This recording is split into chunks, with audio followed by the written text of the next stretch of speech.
Hello, my name's Diane. I've got an allotment.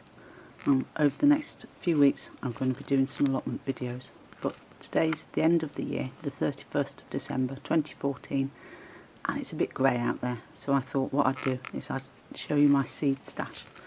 Now, I've got this very cute little suitcase. It's absolutely packed full of seeds, so we'll just crack into that.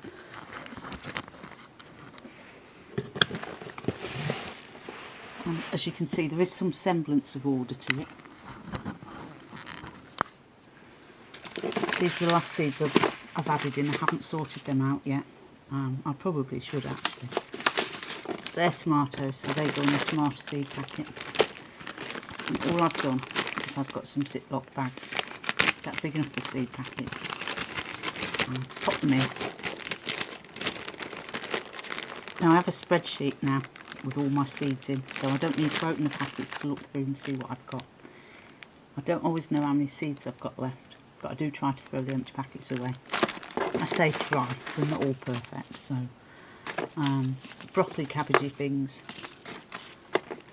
Oh, that was another tomato. See, this is the problem with not being as organised as you'd like.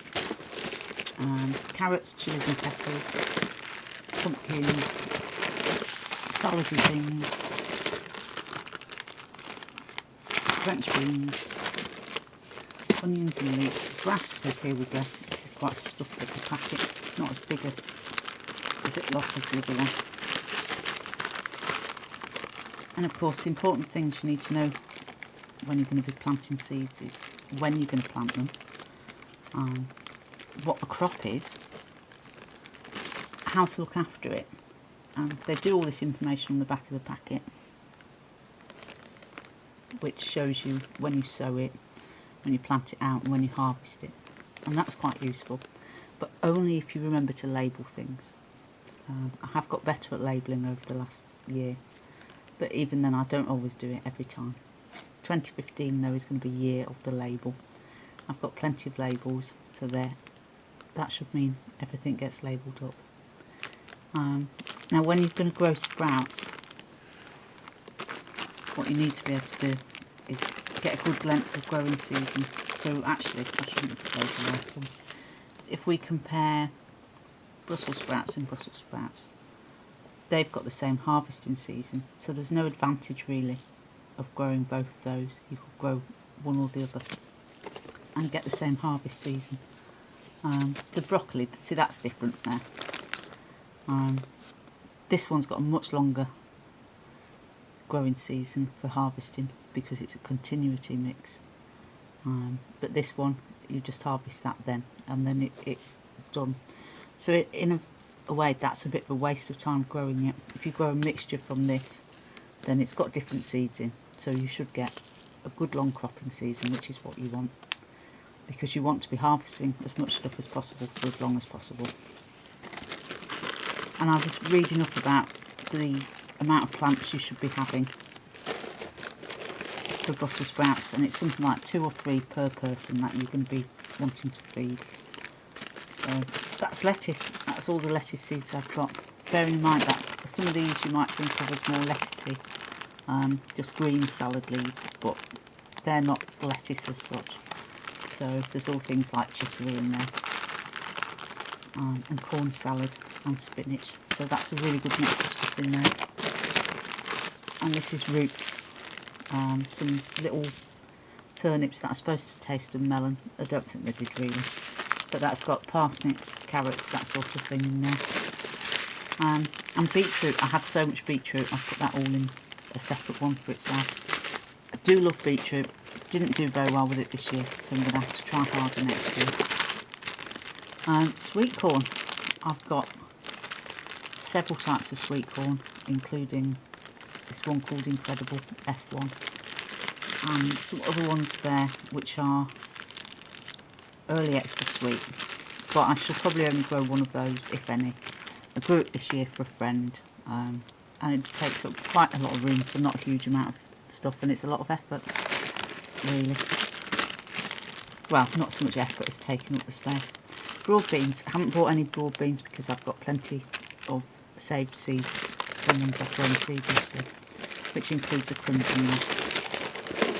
and runner beans. I love runner beans, got tons of them.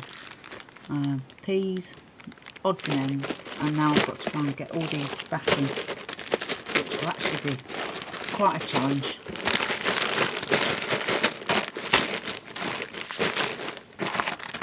That extra tomato in there.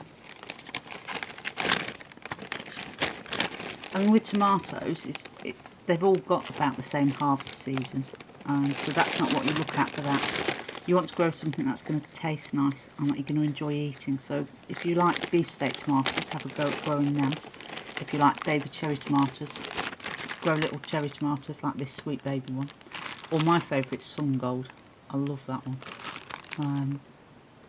Or buy some seeds for a particular type of tomato that you like and grow them and enjoy them. The broccoli and cabbage things all take quite a long time to grow, so you have to think about those very early in the year. Now carrots, the slugs ate all the carrots last year, so I'm not quite sure what I'm going to do about that this year. I've been toying with getting some more of that nemesis slug stuff, which is really good. It'll cost me about a tenner and it won't do all the mud pots, so it's sort of tempting to try with just slug pellets or getting some trained birds to come on. Now I should have sorted those, but I haven't. I'll do that another day, or maybe later on this afternoon. Roll case shop. There we go. And just a little quick look at my bookshelves. Now I've got lots of books. That's my bee books there. Some more gardening books, and then lots of bits of stuff above there that we won't look at because it's not gardening related really. But these are some really good books. The Self-Sufficient Gardener.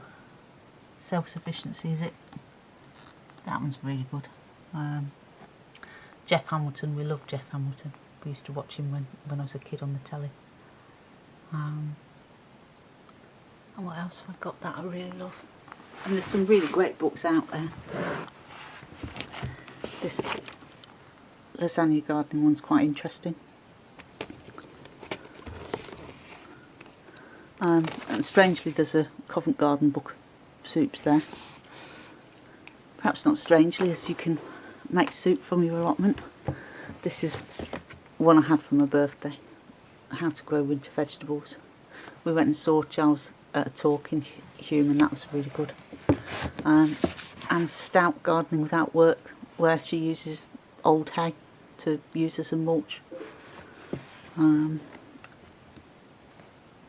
There's some classics there. Ducks and Geese, Optimistically. I doubt if I'll ever keep ducks and geese, not here anyway. And some really cute little old books that I think are just really fab and funky. If we just try not to throw them on the floor. That's just a really cute little book. And bees, yes, I keep bees. You will no doubt see some beekeeping videos at some point. That's an interesting book. Lots of little bits to dip in and out of. Very interesting. So, but yes, some great beekeeping books there as well. So I think that's it for now. If you like this video, then why not subscribe and see if I ever make another one. There's a good chance I will. Anyway, that's it for now. Bye.